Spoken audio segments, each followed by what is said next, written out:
ശരി, സ്നേഹം നിറഞ്ഞവരെ, ഇന്ന് 2024 ആദ്യത്തെ ദിനമാണ്. പുതുവത്സര ആശംസകൾ നിങ്ങൾക്ക് എല്ലാവർക്കും സ്നേഹപൂർവ്വം നേരുകയാണ്.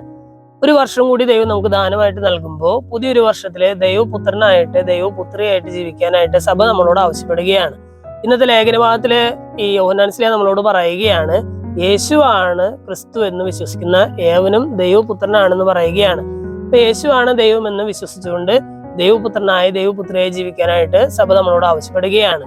പുതിയൊരു വർഷത്തിലേക്ക് നമ്മൾ കാലെടുത്ത് വെക്കുമ്പോൾ, പുതിയൊരു വർഷത്തിലേക്ക് നമ്മൾ പ്രവേശിക്കുമ്പോൾ പാപത്തിൽ നിന്ന് പിന്തിരിഞ്ഞ് പുതിയ നന്മകളിൽ വളരാനായിട്ട് ദൈവം നമ്മളോട് ആവശ്യപ്പെടുകയാണ്. ഇന്നത്തെ ലേഖനഭാഗത്തിൽ ഏറ്റവും അവസാനത്തെ വചനത്തില് യോഹന്നാൻസ്ലീഹ നമ്മളോട് പറയുകയാണ്, യേശുവാണ് ക്രിസ്തു എന്ന് വിശ്വസിക്കുന്നവനല്ലാതെ മറ്റാരാണ് ലോകത്തെ ജയിക്കുക എന്ന് പറയുകയാണ്. നമ്മുടെ ജീവിതത്തിൽ നമ്മുടെ ചില പാപങ്ങളിൽ നിന്ന് പിന്തിരിയണമെങ്കിൽ നമ്മൾ ചെയ്യേണ്ട ഏറ്റവും ബേസിക് ആയിട്ടുള്ള കാര്യത്തെ കുറിച്ച് യോഹന്നാൻസ്ലീഹ നമ്മളോട് പറഞ്ഞു തരികയാണ്. യേശുവാണ് ദൈവമെന്ന് വിശ്വസിക്കണം, അതാണ് ഏറ്റവും ആദ്യം നമ്മൾ ചെയ്യേണ്ട കാര്യമെന്ന് യോഹന്നാൻസ്ലീഹ നമ്മളോട് പറയുകയാണ്. പക്ഷെ നമ്മളൊരു ഈ പുതിയ വർഷത്തില് ദൈവത്തിലുള്ള വിശ്വാസം കൂടുതൽ വർദ്ധിപ്പിക്കാനായിട്ടുള്ള ഒരു കൃപയ്ക്കായിട്ട് നമുക്ക് പ്രാർത്ഥിക്കാം.